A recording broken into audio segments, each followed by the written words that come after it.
Pertama ialah kalimah eskatologi ini bukan bahasa Melayu, cuma dimelayukan. Dia juga bukan asalnya bahasa Inggris, tetapi eskatologi ini dasar dia, sumber dia ialah daripada bahasa Yunani ataupun bahasa Greek kuno. Maksud eskatos ialah membicarakan tentang hal-hal yang terakhir. Eskatos membicarakan tentang hal-hal yang terakhir. Manakala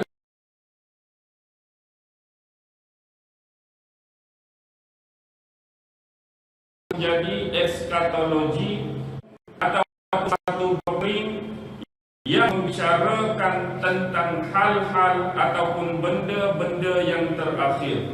Tetapi bila kita gabungkan dengan kalimah Islam, eskatologi Islam, dia ialah suatu ilmu ataupun doktrin yang membicarakan tentang ilmu-ilmu yang berkaitan dengan akhir zaman. Sebenarnya perkara ini sudah didedahkan, sudah dibentangkan oleh ulama-ulama silam seperti Imam Al-Ghazali, Imam Ibnu Hammad, Imam Ibnu Khuzaimah, bahkan Imam Bukhari sendiri, di samping Imam Ibnu Katsir dan imam-imam yang besar lain. Mungkin di sana ada beberapa bentuk perbezaan yang melatari corak pengkajian, melatari corak hujah-hujah dan dalil yang dikemukakan, diperbandingkan dengan keadaan ulama-ulama sekarang yang kita katakan lebih berbentuk kontemporari. Memang ulama-ulama silam dari satu sudut sejujurnya kita tidak pernah menafikan kehebatan ilmu mereka. Kita tidak pernah menafikan integriti, disiplin-disiplin ilmu yang dikuasai oleh sebahagian besar ulama-ulama tersebut. Tetapi bila membicarakan tentang eskatologi, kita harus melihat beberapa perkara dari sudut pandang yang berbeza. Satu perkara yang paling awal yang membezakan bentuk pengkajian ulama-ulama silam dengan ulama-ulama yang kita katakan zaman sekarang ataupun kontemporer ini ialah dari sudut masa dan waktu. Bila masa dan waktu kita kaitkan, mungkin terjemahan daripada ayat-ayat Al-Quran, mungkin terjemahan daripada hadis-hadis Nabi. Apa yang ingin saya maksudkan di sini, maksud terjemahan tersebut bukanlah terjemahan berbentuk harfiah, bukan terjemahan ayat Al-Quran, bukan terjemahan hadis-hadis Nabi, tetapi cara dan bentuk penterjemahan untuk menggabungkan dengan peristiwa-peristiwa, dengan event-event semasa. Dan hari ini tentu berbeza bagaimana corak-corak pandangan yang akan keluar daripada ijtihad para ulama dahulu dan para ulama sekarang. Dari konteks masa juga tentu yang paling besar membezakan keadaan sosial manusia zaman dahulu dengan manusia zaman sekarang. Dosa-dosa yang pernah berlaku pada zaman dahulu dengan dosa-dosa yang semakin membuat dan membesar pada zaman sekarang. Maksud terjemahan daripada Quran dan hadis tadi, event-event itu semakin jelas, peristiwa-peristiwa itu semakin nyata. Pada pandangan ulama-ulama kontemporer dan ulama-ulama terkini dan yang berada pada masa dan zaman kita sekarang, untuk dikaitkan dengan peristiwa-peristiwa akhir zaman. Maksud terjemahan hadis-hadis fitan ataupun hadis-hadis akhir zaman juga lebih membuka mata kita secara jelas akan kebenaran sabdaan-sabdaan yang pernah kita nukilkan daripada hadis-hadis dan juga sunnah-sunnah Rasulullah sallallahu alaihi wasallam. Apapun satu perbezaan yang ketara yang perlu kita fahami ialah Biar kita pandai menilai, biar kita pandai membezakan apa yang dikatakan eskatologi Islam dan apa yang dikatakan sebagai teori konspirasi. Kedua-dua memang ada manhaj dan metod masing-masing dalam menghuraikan ilmu disiplin mereka. Teori konspirasi berbeza dengan pengkajian eskatologi Islam. Kebiasaannya secara menyeluruh, teori konspirasi ini mereka tidak memadankan peristiwa dan event yang berlaku dengan kekuatan hujah daripada kitab-kitab. Contoh, ada di antara pengkaji-pengkaji yang mereka mengkaji peristiwa-peristiwa, event-event, fitnah-fitnah yang berlaku di akhir zaman atas nama disiplin ilmu semata-mata. Mereka pergi khusus, mereka pergi tuju pada subjek yang mereka nak kaji, tanpa mereka meletakkan dasar-dasar kajian dengan kukuhan daripada ayat Al-Quran dan daripada hadis Nabi. Yang ini biasanya lebih terselah untuk kita katakan sebagai teori konspirasi. Sebenarnya kita juga harus memahami satu benda. Teori konspirasi ni orang Islam letak nama ke orang kafir letak nama? Secara konklusinya, orang kafir yang meletakkan nama teori konspirasi bagi kajian-kajian yang berkaitan dengan ilmu fitnah akhir zaman. Secara tuntasnya, lebih mudah untuk kita faham. Bila kita berbicara tentang kebenaran dan kejujuran, dia adalah hak mutlak milik sesiapa. Jujur dan benar tak pernah mengenal manusia. Jujur dan benar tak pernah mengenal bangsa. Jujur dan benar tak pernah mengenal warna kulit. Walaupun kejujuran dan kebenaran memang sesuatu perkara yang amat penting dalam agama kita, tetapi secara jelas, jujur dan benar juga diangkat sebagai suatu tema yang paling penting dalam mana-mana agama, dalam mana-mana bangsa, dalam mana-mana budaya. Walaupun mereka bukanlah orang Islam, mungkin mereka non-Islam, mungkin mereka berbangsa lain, mungkin mereka beragama lain, tetapi subjektifnya kebenaran dan kejujuran tetap hidup di hati setiap manusia. Jadi atas mata-mata manusia yang jujur inilah mereka melihat keadaan dunia sekarang yang seolah-olah realiti yang dipaparkan dan digambarkan kepada kita tidak sama dari sisi sudut pandang yang mereka punyai. Lalu mereka membuat kajian apakah sebenarnya yang berlaku di sebalik tabir dan peristiwa-peristiwa tertentu, dan mereka menemui beberapa perkara yang tak betul, mereka menemui beberapa perkara yang tak benar, mereka menemui beberapa perkara yang sepatutnya cuba dikongsi dengan manusia-manusia lain.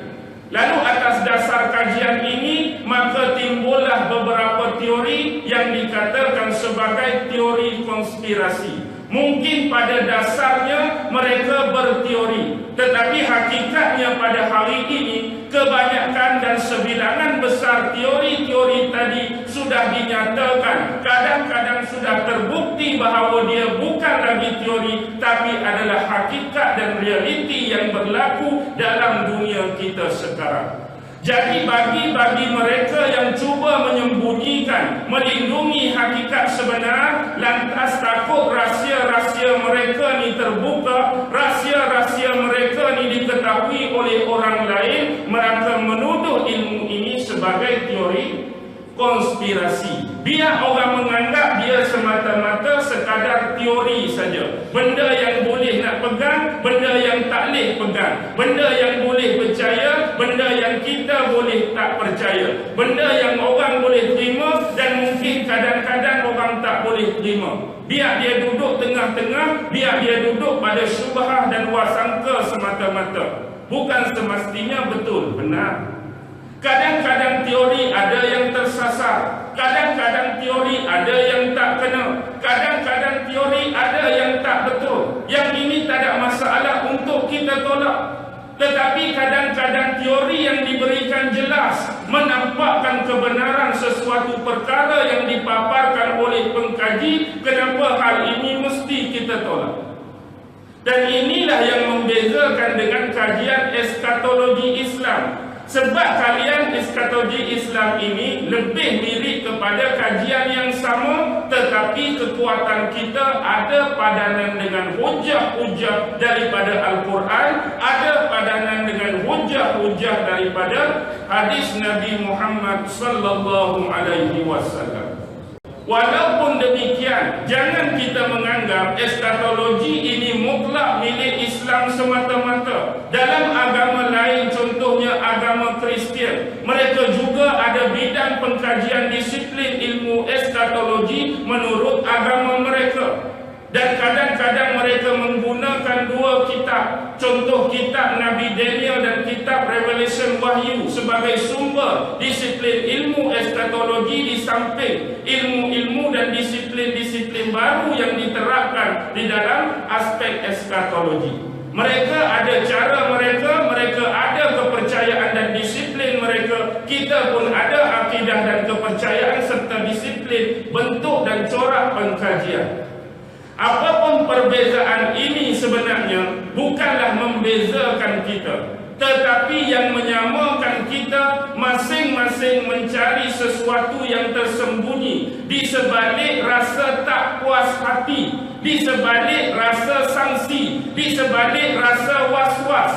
Contoh, bila kita melihat sesuatu benda, peristiwa atau event-event yang berlaku, kita terfikir, kenapa peristiwa ni jadi macam ni? Kenapa berlaku jadi macam ni? Dan orang-orang yang dikurniakan mungkin ilham, mungkin akal, mungkin idea, mereka terfikir tak sepatutnya benda ni, kalau lagu ni jadi lagu ni. Tapi kenapa jadi lagu ni?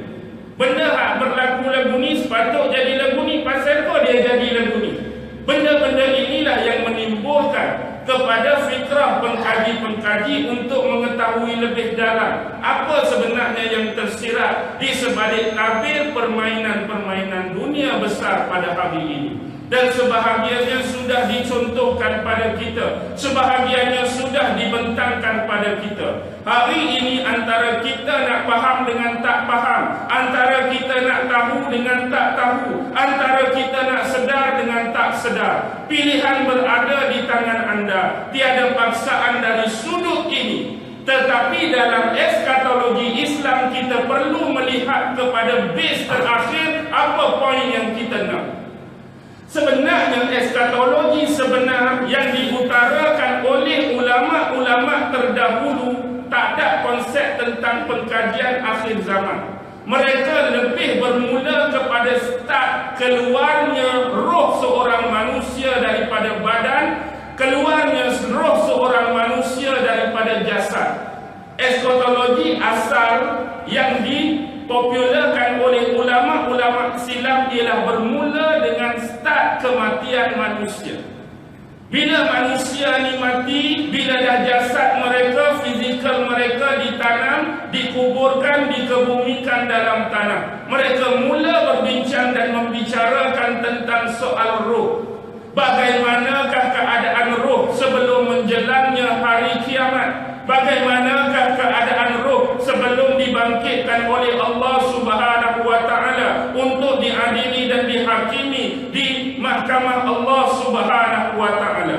Atas dasar itu keluarlah apa yang dikatakan soal kubur, keluarlah apa yang dikatakan nikmat dan siksa kubur, keluarlah di manakah penempatan arwah-arwah yang baik, di manakah kedudukan arwah-arwah yang jahat, bagaimanakah bentuk kenikmatan yang mereka dapat, bagaimanakah bentuk siksa yang mereka dapat sebelum menjelangnya hari pengadilan atau mahsyar. Mereka meneruskan pengkajian ini kepada zaman mahsyar pula, berbincang tentang mizan timbangan Allah, berbincang tentang sirat, berbincang tentang kitab amalan masing-masing dan sebagainya. Sampailah penentuan kepada dua konteks yang terakhir, sama ada kita menjurus pada syurga ataupun kita menjurus ke dalam neraka. Ini base asal tentang eskatologi. Dan bila ini kita pegang sebagai salah satu akidah dalam rukun iman kita, iaitu percaya dan beriman kepada hari kiamat. Yang ni kita kena pegang, yang ni kita kena percaya, yang ni kita kena yakin, yang ni kita kena akidahi. Jadi atas dasar tersebut, bimbang kita akan dilorongkan dalam skop yang kedua, iaitu neraka. Jadi persiapan dibuat awal-awal oleh ulama Islam agar kita ni sedar diri, agar kita jangan terpedaya, agar kita jangan tertipu, agar kita jangan lalai dan leka sewaktu Allah memberikan kehidupan di dunia. Sebab bila kita percaya kepada suatu benda atau perkara, tidak dapat tidak tujuan kita ada di sana. Dan bila kita semua menuju kematian, hari kiamat, hari pengadilan, sama ada syurga dan neraka, bentuk kehidupan kita perlu dikawal dalam lingkungan agama. Jadi bimbang kita terpeleot, bimbang kita tersesat jalan, maka ulama-ulama kontemporari mula merubah statistik tentang ilmu eskatologi Islam kepada sebelum bermulanya kematian manusia. Maka dipadankanlah dengan peristiwa-peristiwa, dipadankanlah dengan event-event, dicampur dengan hadis-hadis yang biasa kita sebut sebagai hadis al-fitan. Hadis-hadis tentang fitnah akhir zaman. Pasal apa hadis-hadis ni perlu dikeluarkan? Pasal apa hadis-hadis ni perlu dibaca? Pasal apa hadis-hadis ni perlu diwar-warkan? Pasal apa hadis-hadis ni perlu dikaji dan dianalisis? Untuk keselamatan di alam akhirat, untuk